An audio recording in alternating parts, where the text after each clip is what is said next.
Contudo, ela traz consigo uma profundidade enorme no que diz respeito ao conhecimento do Eterno. Se vê aqui expressa, de forma clara, uma compreensão bem aguda daquilo que é relativo ao mundo espiritual. E aqui nós vemos a declaração aberta de que Deus já havia falando há muito tempo com as pessoas. Isso se faz referência, certamente, ao Antigo Testamento. E Deus falava com as pessoas por intermédio de seus profetas, representantes da parte dele, para falar com o povo hebreu. Nesses últimos dias, aqui já faz referência ao tempo da graça, da vinda do Senhor em diante. Nos falou pelo seu Filho, o qual, sendo o resplendor da sua glória e a expressa imagem da sua pessoa. Os irmãos percebem a palavra que aqui está exposta? Jesus é a expressa imagem da pessoa de Deus, a expressa imagem. Então, irmãos, é diferente de Adão. Foi feita a imagem de Deus. Jesus não. Jesus é a própria materialização de Deus. É a expressa imagem. É a própria materialização de Deus entre os homens. Porque os homens buscam mestres, gostam de buscar mestres para si mesmo. Mas vejam, nenhum dos mestres que os homens se inclinam perante eles, nenhum deles carrega consigo as credenciais proféticas, mesmo para aqueles que podem não conhecer Jesus na sua divindade. Mas sobre ele existem anúncios antigos de homens santos, tomados pelo Espírito de Deus, que anunciaram sobre essa colocação feita na Epístola aos Hebreus. Isaías disse assim, olha que interessante, o seu nome será Emanuel. Emanuel não é o nome de registro de Jesus. Na frente, Isaías fala outra vez, o seu nome será maravilhoso, conselheiro, Deus forte, Pai da eternidade, príncipe de paz. Nenhum desses nomes é nome de registro. Percebem vocês que o profeta fazia reporte à natureza divina daquele que é chamado verdadeiro homem e verdadeiro Deus? Anunciava clara e evidentemente que um dia Deus ia tomar carne, ia tomar assento entre os homens. Para quê? Porque aí nós temos que entender, irmãos, na realidade, e aqueles que porventura assistem esse culto e não são domésticos na fé, meditem nisso aí. Nós somos feitos à imagem de Deus, à sua semelhança fomos criados. Agora, a imagem de Deus em nós não é a nossa expressão facial, nem nossa compleição física. Por quê? Adão foi criado por Deus, mas existem duas naturezas na criação. A primeira é que Adão foi tomado da terra. Mas dentro daquele corpo, para que o espírito de Adão pudesse se relacionar com o mundo físico, era necessário que ele tivesse um ponto de contato com o mundo natural. Então ele recebeu um corpo. O corpo, sem o espírito, está morto. Mas quando o espírito entrou no corpo, aquele primeiro Adão, ele refletia a imagem. Mas não era o resplendor da glória. Era a imagem. A imagem não tem a mesma excelência do modelo que originou.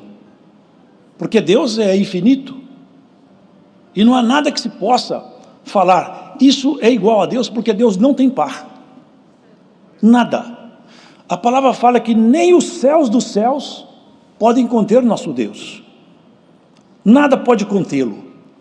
Ele não pode ser contido em lugar nenhum, por causa da sua grandeza e majestade, exceto que ele, por um amor muito grande, se faz presente dentro do coração daquele que ele criou à sua imagem. Essa é uma obra maravilhosa, porque Adão trazia alguns atributos que até hoje os homens trazem.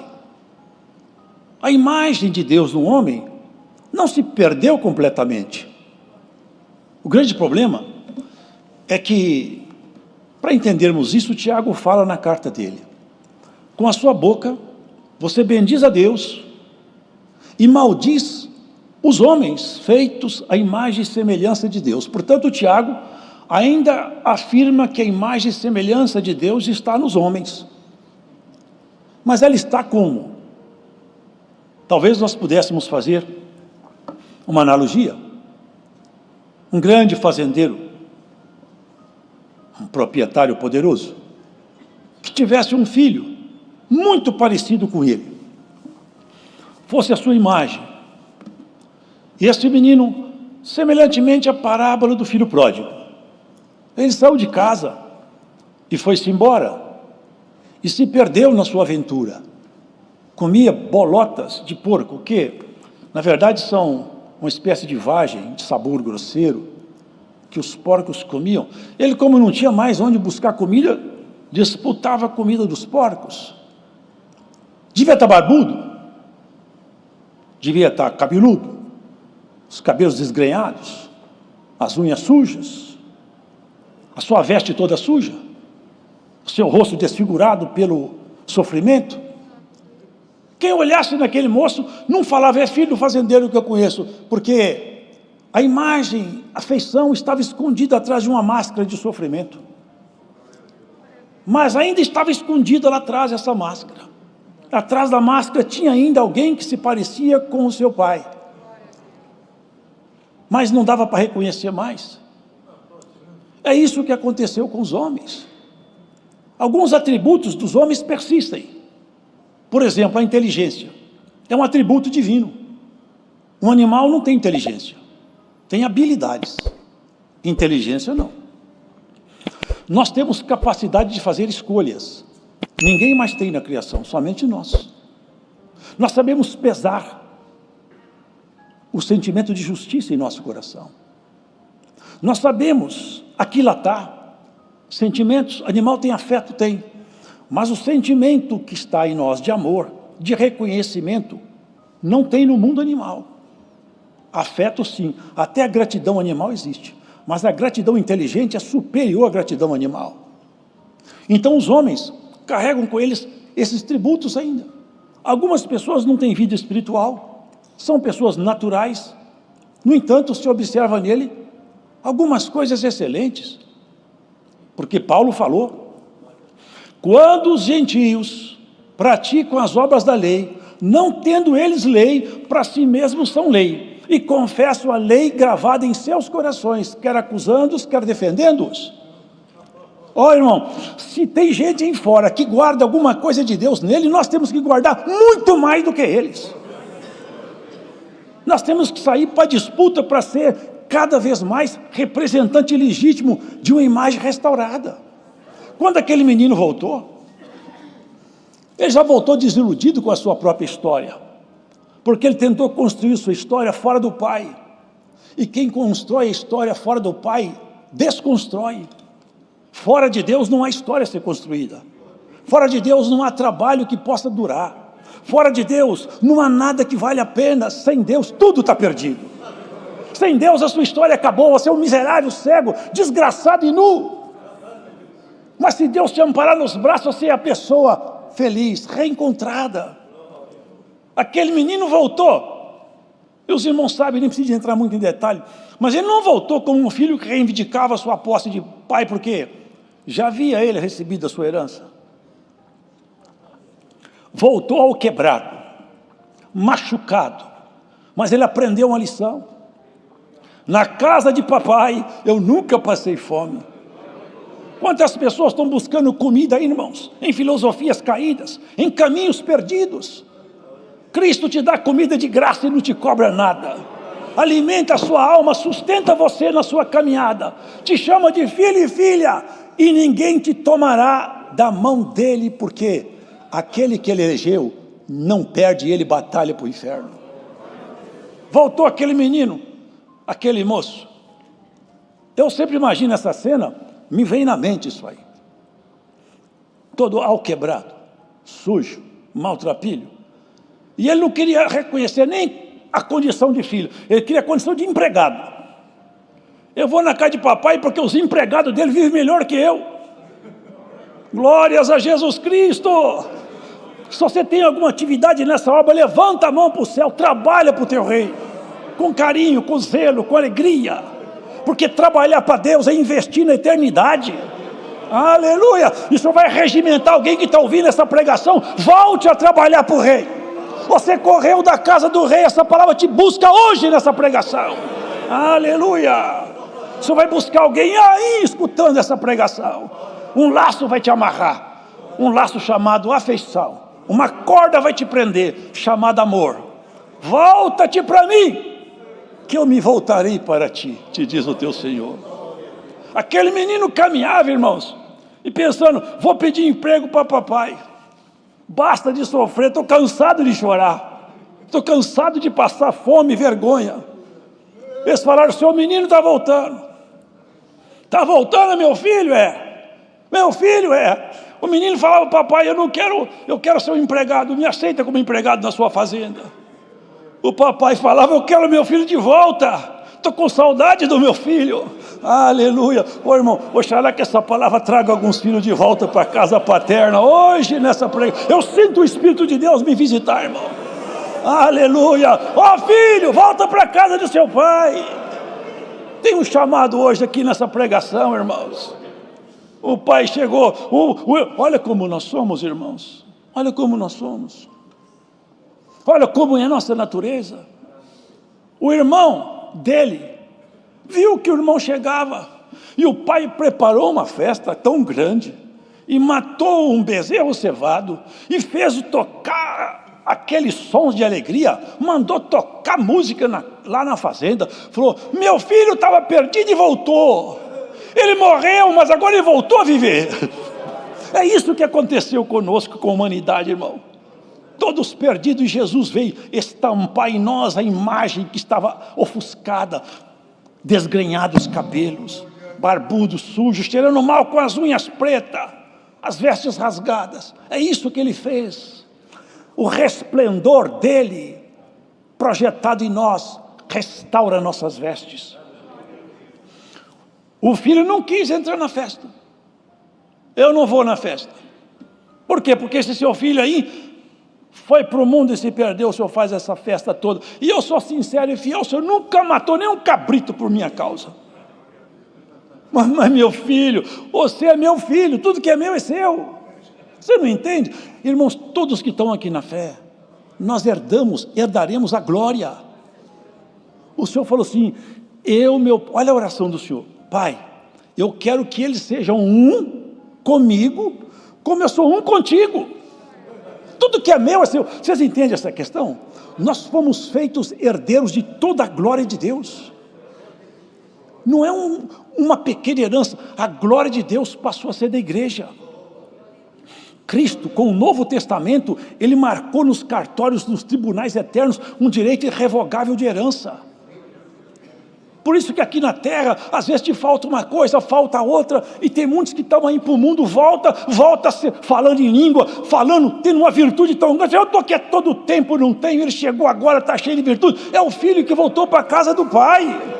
O pai está contente, o pai está chorando de alegria, e você não quer entrar na festa. Aleluia.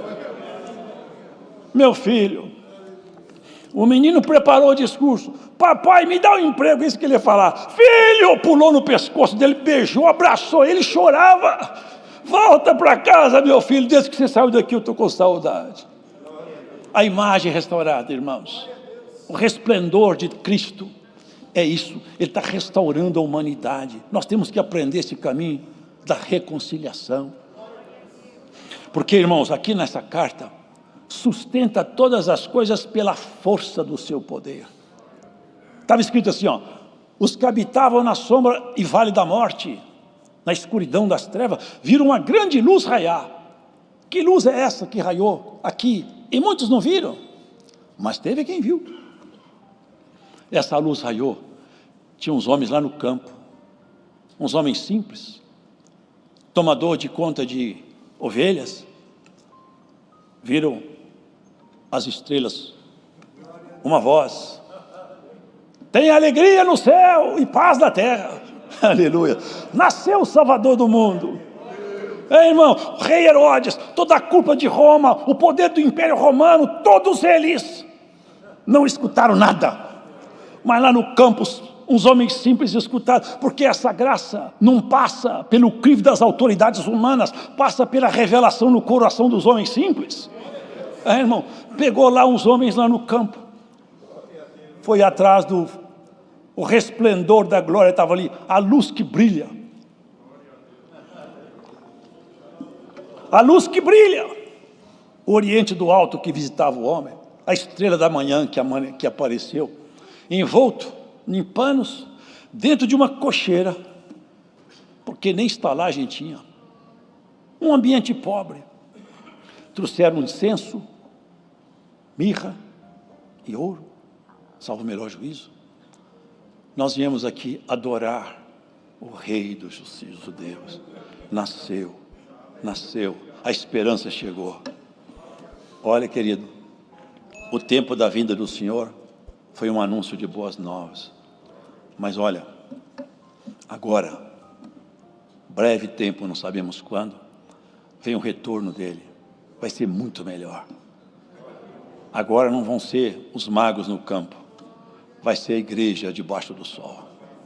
Aonde você estiver, por onde você estiver, você vai escutar o seu nome. E não é esse nome que sua mãe te deu no cartório, nem que seu pai registrou, não. É um nome lá em cima. Nome que está lá em cima nos registros eternos. Já leram o que foi escrito? Abriram seus livros e abriu-se o livro da vida. Que coisa, hein? Que coisa maravilhosa. Você lá embaixo, as pessoas te chamam um nome impronunciável. Levanta aqui, ó príncipe. Desfilando no meio daquela corte celestiais de anjos. Você vai ter seu nome registrado na eternidade, passando no século, entrando dentro do palácio. Esse aqui passou debaixo das barbas do dragão. Foi tentado, provado. Passou por todos os processos, mas nunca deixou de me amar. Toma assento comigo. Aonde eu estiver, eu quero que eles estejam também. O que é meu vai ser deles. Aleluia. Não é ouro, não é prata, é glória divina.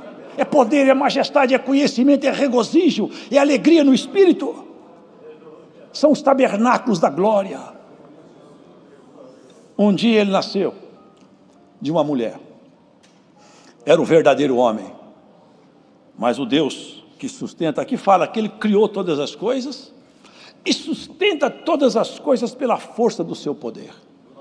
Até o ímpio é sustentado pela força de Deus. E pasmem-se, porque pode parecer estranho. Até o inimigo, ele está debaixo da sustentação de Deus. Porque no dia que Deus tirar a sustentação dele, ele vai para os abismos de lá e nunca mais vai sair. E ele só está aqui porque ele é útil. E alguém dirá, que utilidade pode ter o inimigo? Ele separa o joio do trigo, o sincero do falso. Ele te põe na guerra e te fala, eu não largo o Senhor de jeito nenhum. Haja o que houver, eu sigo adiante. Aleluia! Pode acontecer o que acontecer, como o salmista fala, ainda que essa terra se parta pelo meio, eu farei menção do meu Senhor. Eu sigo adiante. Porque você já foi experimentado. Você já passou em processos difíceis, em ruas apertadas e caminhos estreitos. Muitas vezes o teu adversário tinha certeza que você ia negar e você não negou. Ele jurou que você morria e você está vivo. Ele jurou que você caía e você não caiu. Porque Deus te sustentou. E Ele vai te sustentar até o fim. 1000 cairão à tua esquerda e 10.000 à tua direita e você não cairá. A mão do Todo-Poderoso te sustentará. A voz do Altíssimo raiará debaixo dos tabernáculos da tua casa. Aleluia! Aleluia! O Todo-Poderoso acenderá uma lâmpada na tua tenda. Ninguém fará escuridão morar na casa que Cristo acendeu. Recebe essa palavra. Haverá luz nos tabernáculos teu.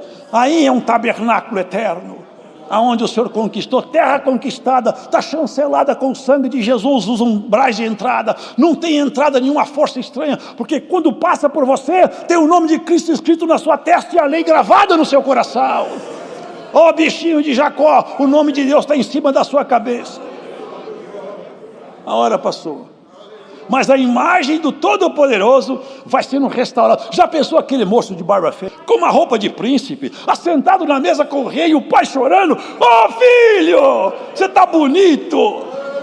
E quem estava do lado falou igualzinho o pai, e a cara do pai parece com o pai. E nós todos vamos parecer com o pai na casa do rei.